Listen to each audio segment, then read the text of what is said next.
This is Will Montgomery, former Washington Redskins center. Yo, what's good, folks? This is Trey Johnson, the headbanger, yo, and you're listening to Mess Hall with Rally Captain and Tailgate Ted. Word. What's going on, Rally? Did you ever get that invite out to mandatory minicamp? No, I didn't. I was hoping maybe you might have gotten one. Did you? No, man. I think my invite might have been sent to Terry's house, and since he was a no-show, I never got it. So that's my guess. I'm kind of giving him the benefit of the doubt. But well.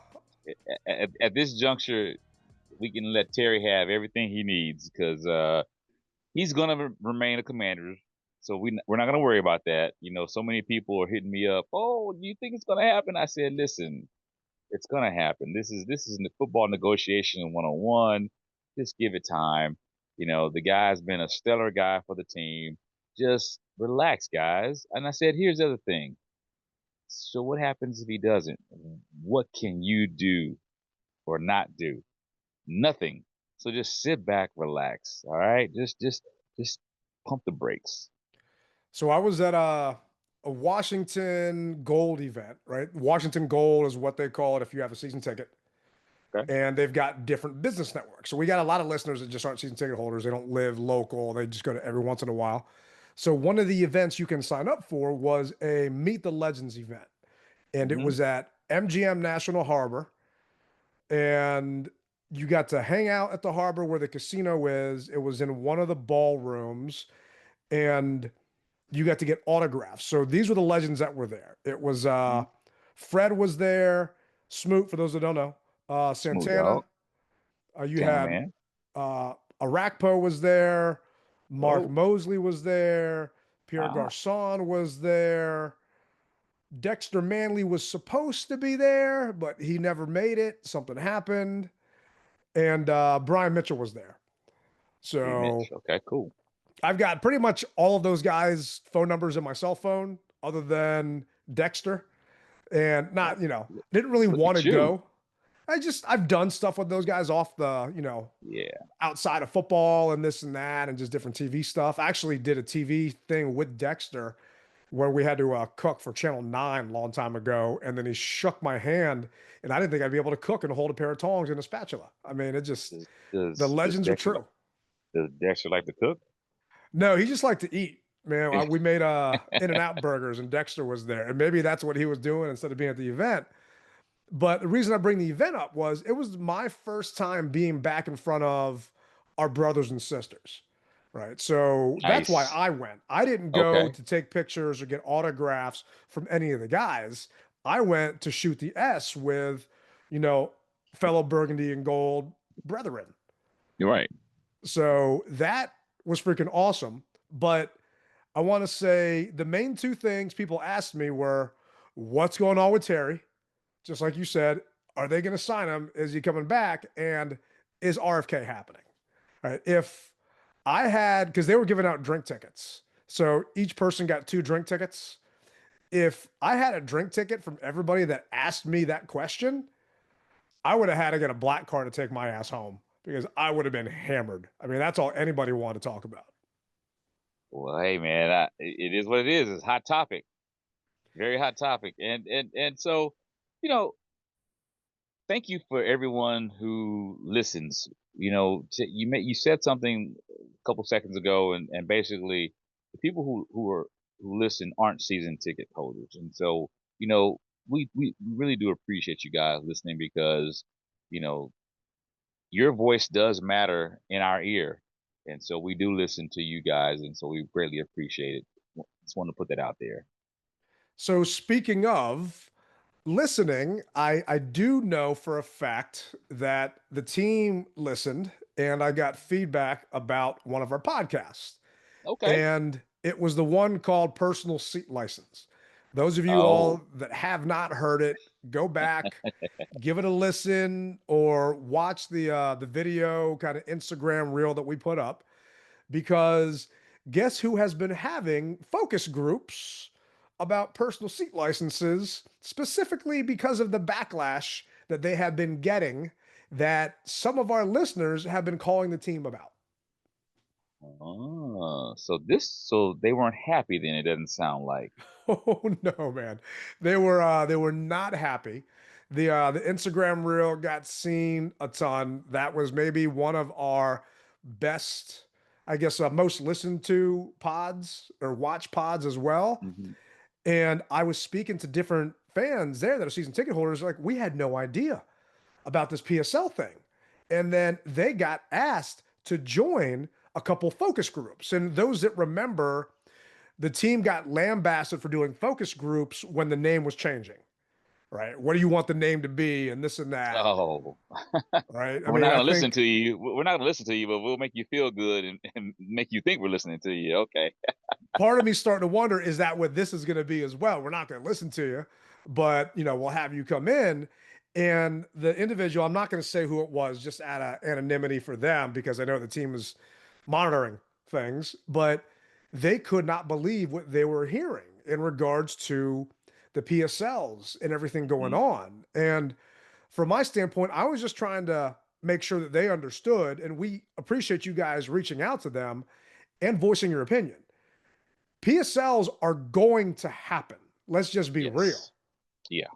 We just want the option as fans to defer these payments as long as freaking possible without having to pay interest, right? The example we used during that pod was there are some Buffalo Bills season ticket holders that are getting charged $20,000 for 2 seats. So that's total with 2 years, 0% interest.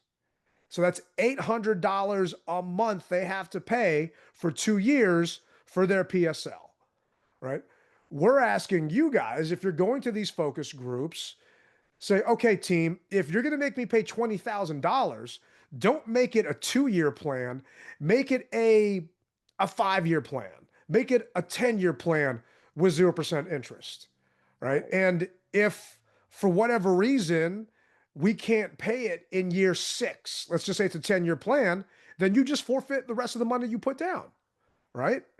So I understand the team is financing it for us at 0%, but realistically, you got 15 owners that are billionaires. Okay, maybe some are just millionaires, but still, you got fans that aren't, that now have to come up with this cash. And it's aggressive. I mean, Mark Seagraves was just on with B. Mitch and Finley. And Mhm. did you see he got kicked out of the DC City Council closed meeting? Well, I mean, he walked in and they let him in, so I guess he realized who he was. They said, "Oh, no, you gotta go. You gotta go, Slim. You, no, no, no, no, no, no, no, no, no." I don't know if they let him in, right? Let me see if I can actually just pull this up. So the DC City Council is there's a lot going on, and we're going to talk about that here in a Yeah. second. Just in regards to the stadium, I want to pull up this video because Mark is a freaking bull, man. All right, here we go. Let me. I'm sorry? I'm sorry? This is a closed meeting of council? Public can't come in? While you're discussing RK? You'll talk to us afterwards?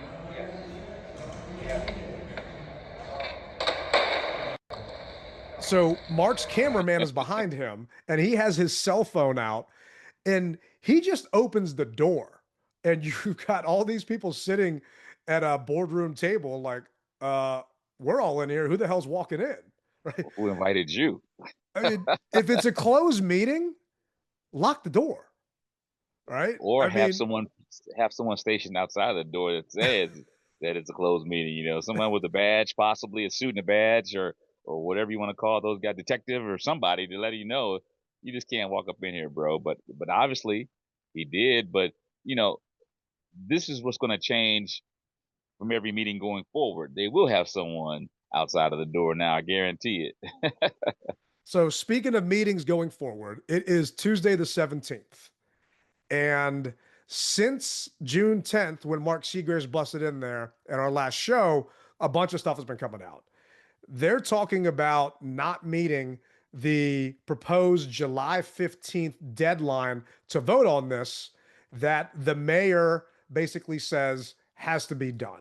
So the DC council members are saying that the approval is likely, but they need more time.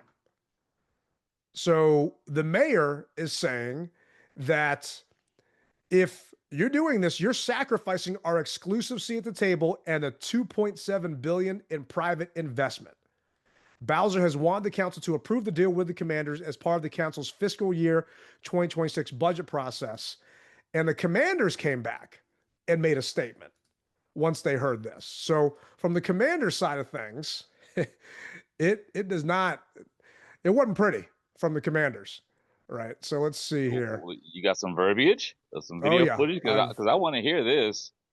Per team spokesperson, we have been productively engaged in dialogue with council members about this generational opportunity for DC and are committed to delivering an incredible home for our players and fans while creating a landmark venue that produces tens of thousands of jobs and billions of dollars in new tax revenue. Throughout the process, we have been clear the Commanders need a new home by 2030. Any delay will make us unable to deliver on that timeline, as well as prevent us from attracting major concert performers and international events such as the 2031 FIFA Women's World Cup to DC. This is what's at stake for DC and its residents if the project is delayed. We are prepared to work with the council morning and night over the next 6 weeks to keep this stadium on schedule so we can deliver for DC's future. That to me doesn't seem like the Commanders are willing to let the DC City Council slide on that July 15th deadline. Well, Ted, let's face it, man. Each day that you're in limbo means another day delayed. And we already know that in order to get this thing kicked off the ground, or once they do put a shovel in the ground, that they're going to have to almost work 24/7 to really get this thing up and running within the 5 years that they're talking about. I want to dive back a couple seconds. This shouldn't be the whole PSL thing shouldn't be a secret, and I feel as though we're kind of operating in the dark a little bit. And what I mean by that is, I would think that ownership would want to put out as much information as possible to let your season ticket members know exactly what they're up against. So that way, you have a product and you have a fan base that wants this product. So tell us, hey guys, this is what we're going to do. And like you said, give us some options, whether it's 10 years, 5 years, whatever the case may be, because it's no different than my Madrid trip. Okay. I've seen trips to Madrid that cost, and you've seen it, up to $7,000. Well, if the football season started hypothetically next month, you'd have a lot of people who wouldn't be able to go to this trip on this trip. So we have payment plans. So get all the information out. You guys have a ballpark idea of what it's going to be. So do it sooner than later so that you can have maximum participation of the fan base that you say you want. I don't see anything wrong with that. Let's not beat around the bush and be behind closed doors. Let's talk about it. You want us to give you feedback? Give us the feedback that we need to make a great decision to remain on board with the team. I hear you. And I don't see that happening for two reasons. A, because RFK is not 100% lock. So if they don't meet this deadline, well, it doesn't matter if it's RFK. Any new stadium, even if you tear down Northwest right now and build a new stadium, is still going to have the same repercussions. 1,000% agree. But the dollar amount that you need to build in DC may be different than the dollar amount you build in Landover or build in Stafford or wherever the hell this thing is going to go.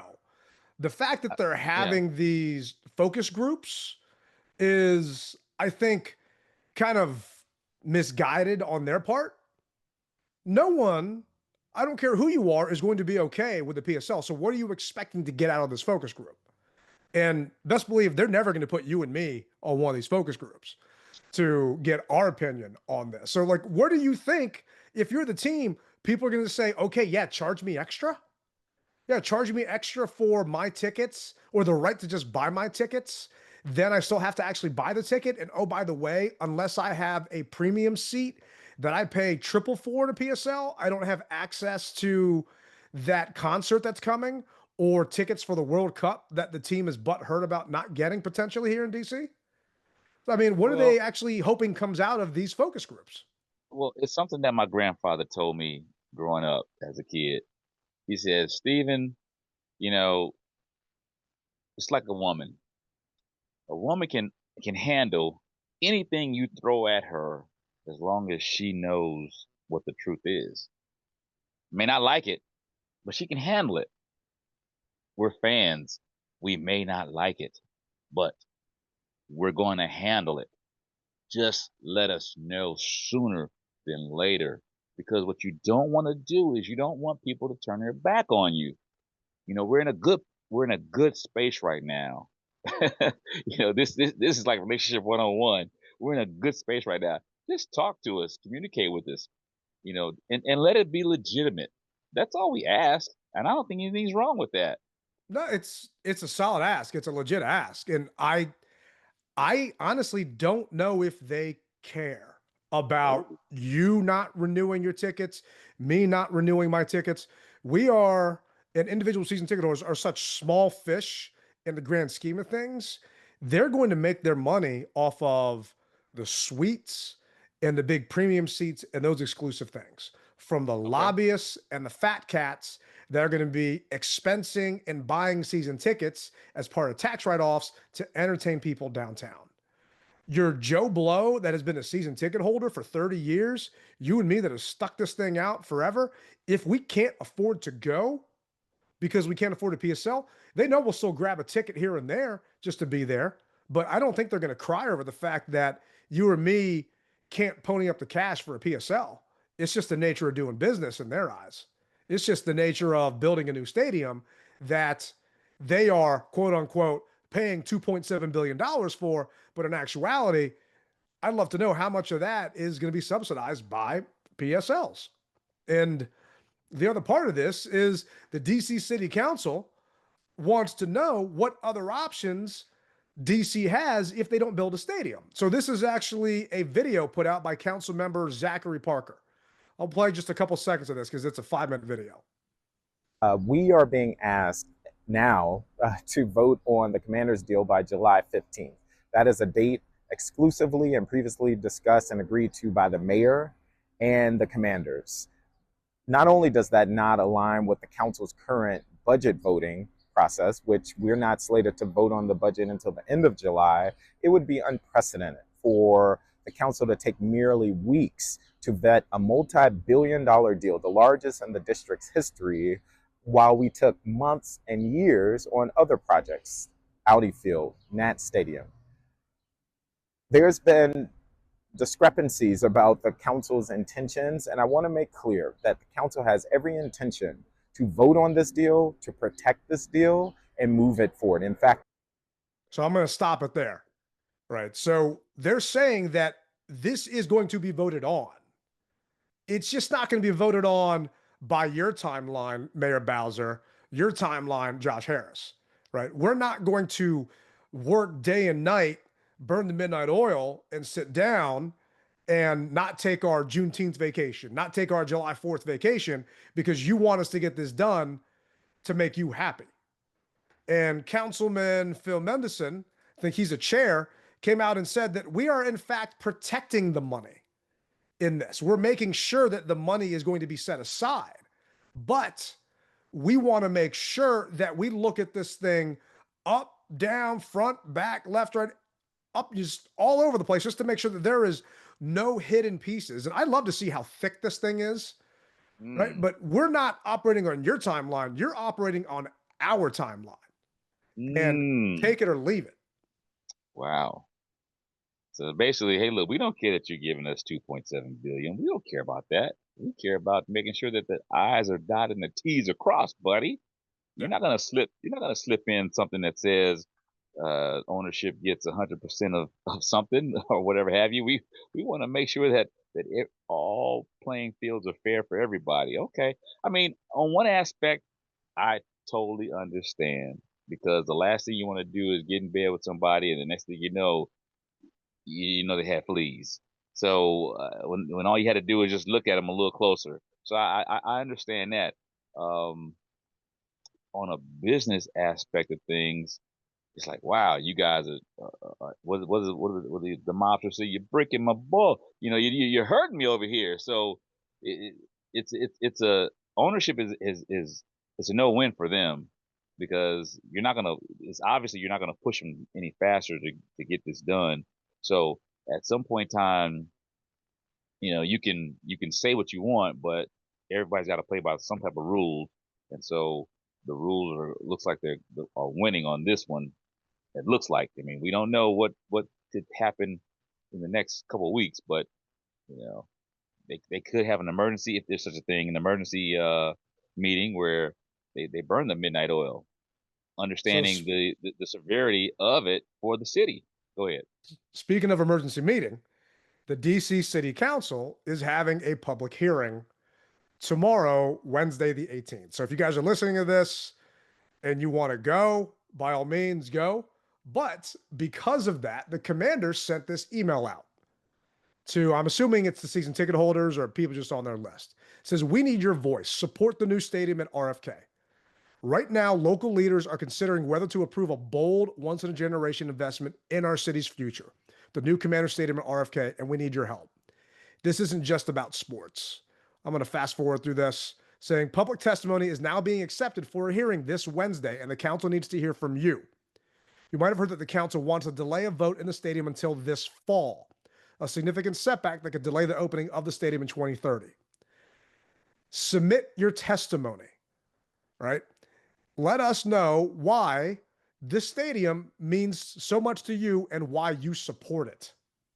So they are asking fans to go here, and I click on submit testimony, and it actually sends me to the DC Council's website. And it's showing just a bunch of stuff from the DC City Council, all their things. I have no idea how the hell you submit your testimony going through here, but yeah, it actually shows your deadline to testify and all this other stuff. Oh, and how to submit your testimony. So it's just, I'm shocked. I also think that they might be shaking in their boots a little bit that this thing just isn't going to get done by that July 15th deadline. And do you remember LeVar Arrington when he was here? Yeah. So LeVar had basically a breakup with the team because he signed his 9-year contract. So he signed a 9-year deal and then said that the team omitted a $6.5 million bonus from the final contract. It was there in the earlier drafts, but in the final contract that he signed, it wasn't there. So I guess he didn't read it again. I guess his agent didn't read it again, but he filed a grievance with the NFLPA. I don't remember how it panned out or whatever else happened. I just do remember that basically killed his relationship with the team. Yeah. And he hasn't really come back since then to be a part of the franchise or anything.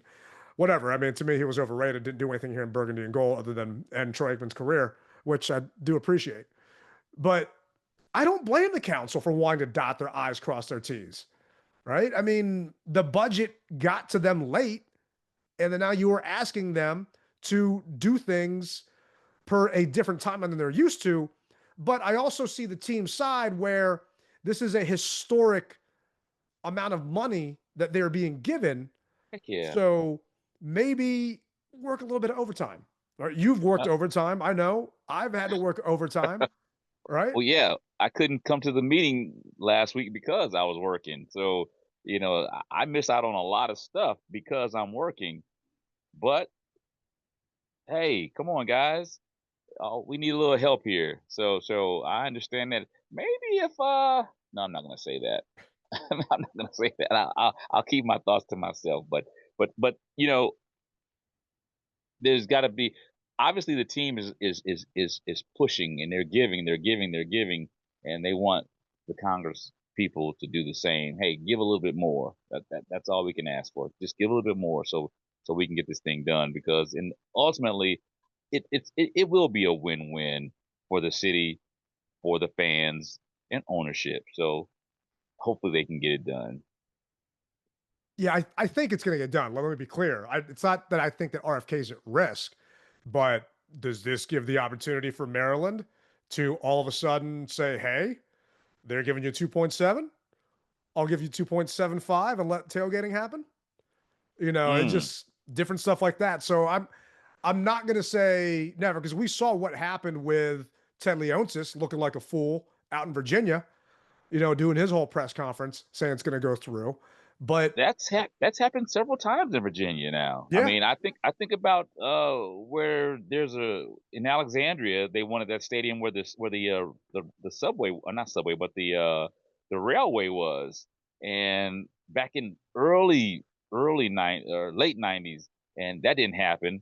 So then here we are, we fast forward to Ted, it didn't happen, and now here we are again. And what are the odds? What are the odds that it's not back at RFK? If you had to bet right now, and to be at RFK, the site, or to be back at Northwest Stadium or someplace else, what are the odds do you think?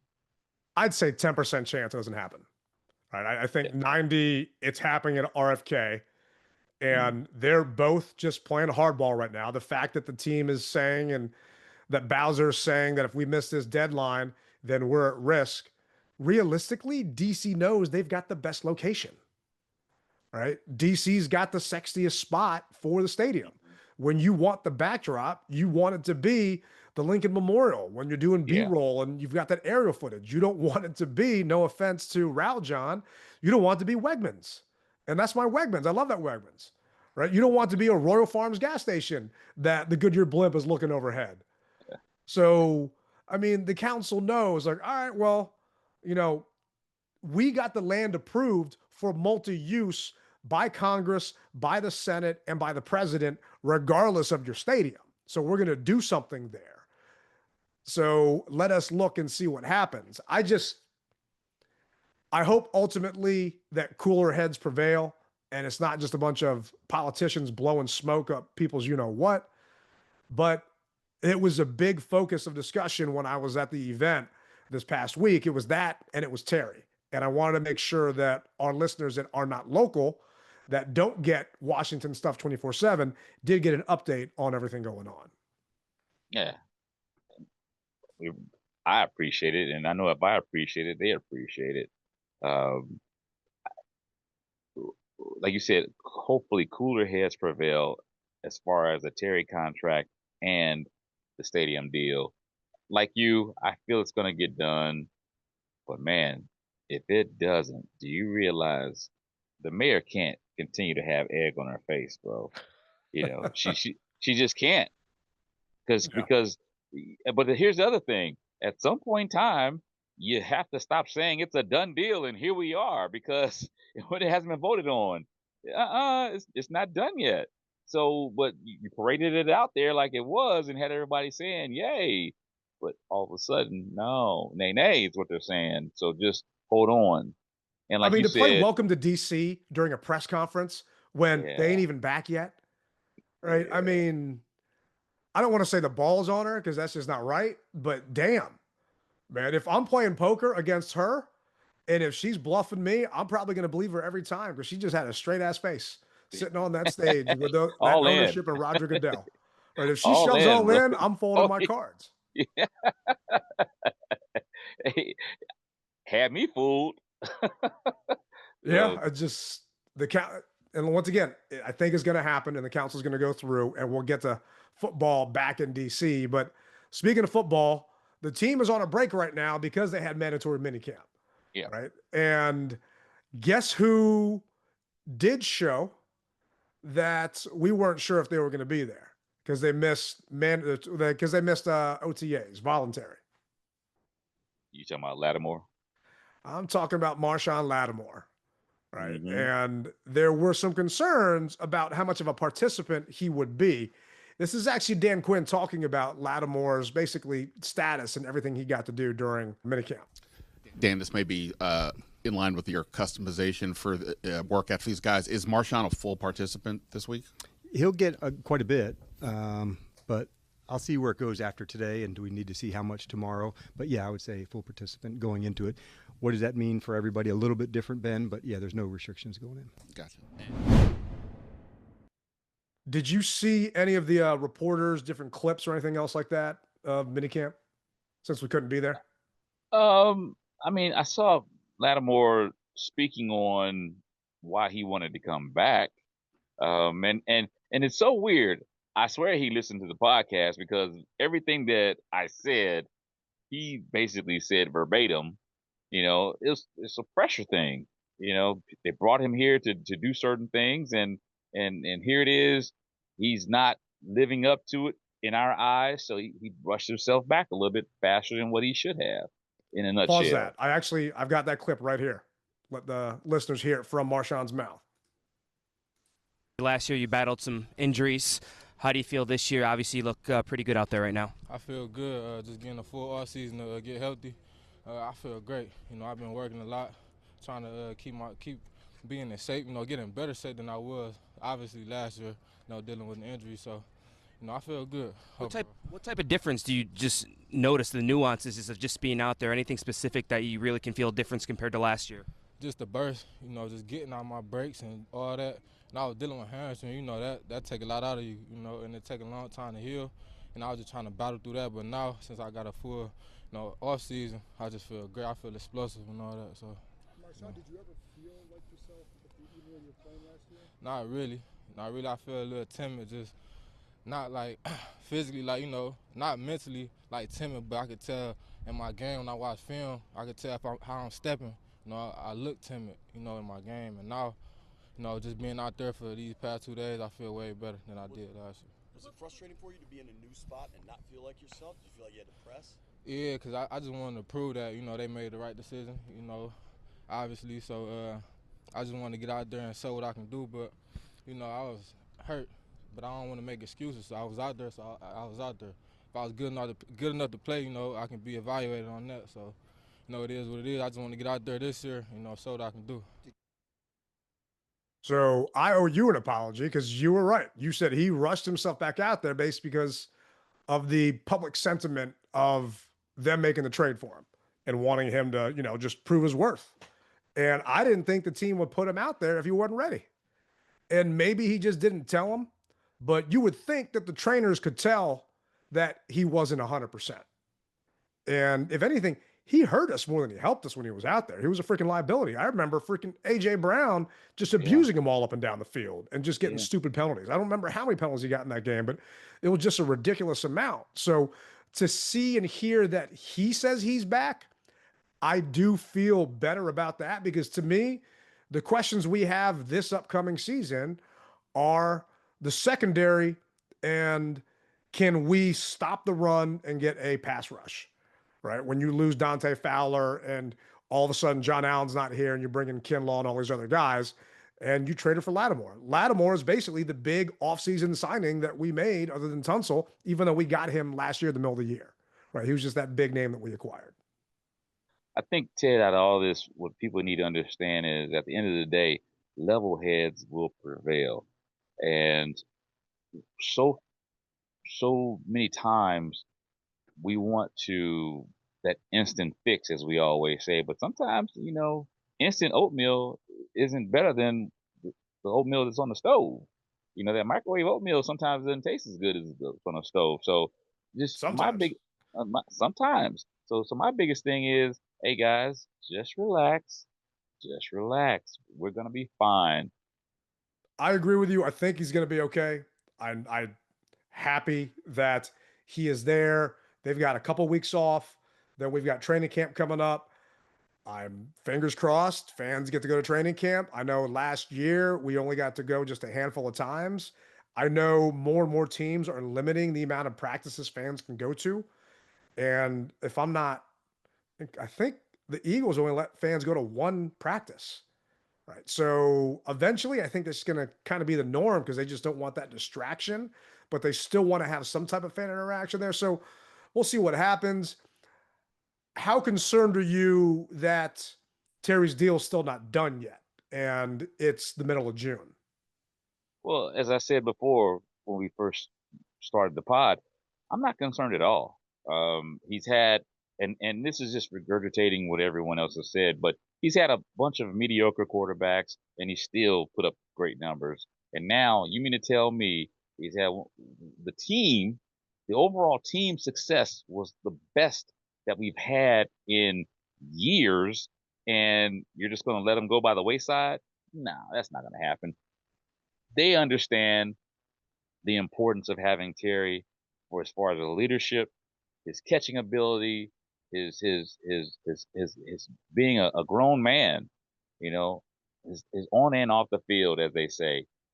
So I'm not worried about it at all. And if we remember a couple years back, he missed a couple practices because of the whole contract deal as well. And that was the old regime, and they gave him a deal. This is a new regime. We have to say, for a lack of saying it, I mean, smarter people are in the building. I mean, not to say that the older guys didn't have a football acumen, but smarter people are in the building with cooler heads, calmer heads.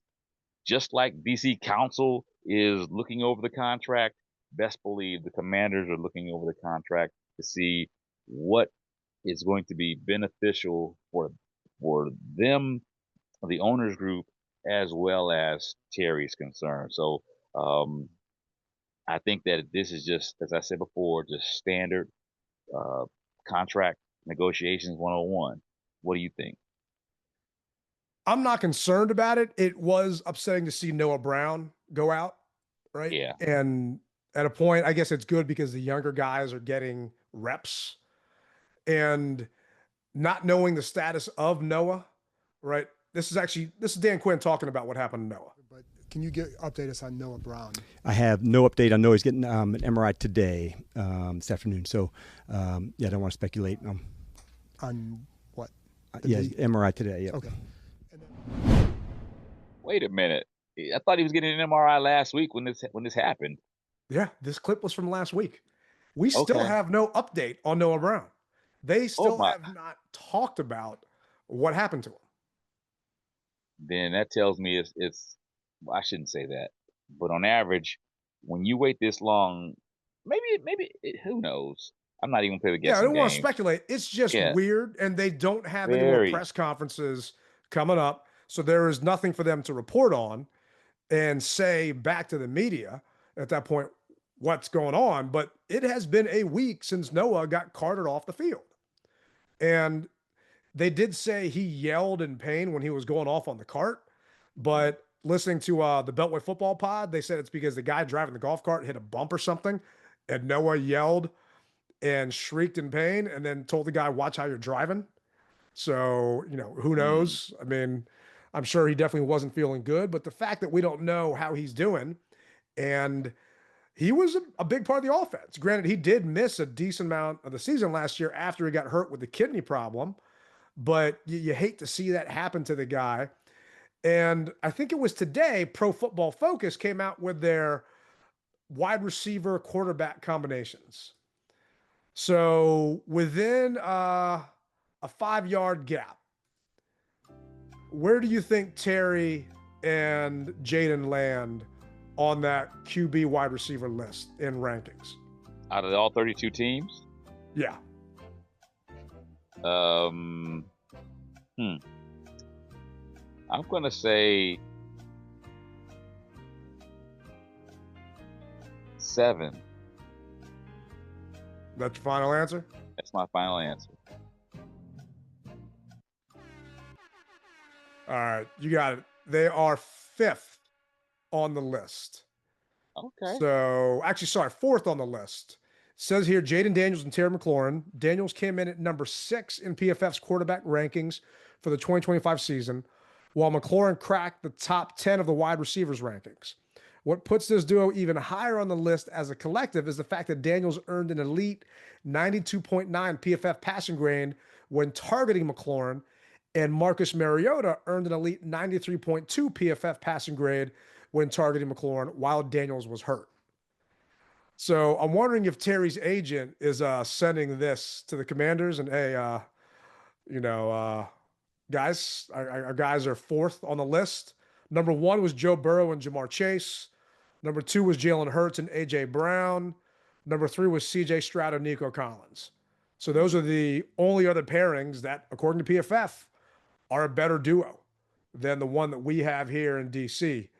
So I know it's going to get done. You know it's going to get done, right? It's just a lot of fans have anxiety right now with the fact that it's not. And looking back in 2022, Terry signed his 3-year extension around July 5th, right? And he missed OTAs and minicamp back then. And guess what? He missed OTAs and minicamp this time. So we'll see if history repeats itself. And Terry does sign that thing around the July timeframe. But if he's not signed by training camp, you gonna start to get worried? No. Not even a little bit? No, I'm not gonna get worried at all because once again, it's football holdout. It's one-on-one negotiations, man. So right now he's in basic 101. He's about if that happens, he's gonna take it up to 102, 103. He's gonna take it up a notch or two. But you gotta do what you gotta do to secure your bag, you know. And he does hold the pieces if he wants to play with us. And the ownership isn't gonna let it get that bad. They just aren't. They're gonna. I have faith that they're going to go ahead and get this thing done. Don't know when, but I just have a faith that they're going to get it done. One last question: what gets done sooner, Terry's contract extension, or the city council votes on RFK? Terry's contract extension. Yeah, I think you're right. I think the council's going to push this thing and screw it up until later on this fall, later on this summer. Because here's the thing. I think what they're trying to do is, and I could be wrong. This is just rally captain. In the years that I've lived my life, this short time on Earth, the council sounds like they're saying, "We know you're billionaires. We know you're giving us this money, but we're gonna make you wait. We're gonna make you wait because we can do it." And that's what I feel. We're gonna give it to you, but we're gonna make you sweat a little bit before we give it to you. I think you're spot on, man. I think that's exactly what's happening. And it also wouldn't surprise me if we start to hear stories as we get closer to that July 15th deadline that anonymous sources are talking about the team speaking with, Wes Moore in Maryland again, just to make the city council squirm a little bit too. They have to. Because see, right now, they know that, hey, look, I'll do anything for you, baby. I'll do anything. And she's like, and? Okay, so I got all these other guys who want to do the exact same thing. So, I need a little bit more. Show me some more. One guy, well, I'll give you a Porsche. Well, I'll fly you to Brazil or the Maldives. Well, okay, this guy here is going to take me to Dubai. Well, now I got to step my game up. All right. So I'm gonna put you on the G5 instead of first class. So you see how it works? I mean, that's just how it is, man. So, we've all been there on some level, maybe not those levels, but in some level of our life, we've been there. We've all had to negotiate something. So, and this is no different. Well, hey, I hear the music playing in the background, which lets me know that we are coming to a close on another episode of the DMV Mess Hall. And we greatly appreciate you guys listening. Ownership, we greatly appreciate you listening as well, because it takes a collective amount of people to understand what everyone needs. Hey, you rep it hard, or you don't rep it at all. Rally Captain, Tailgate Ted, we'll see you in 2.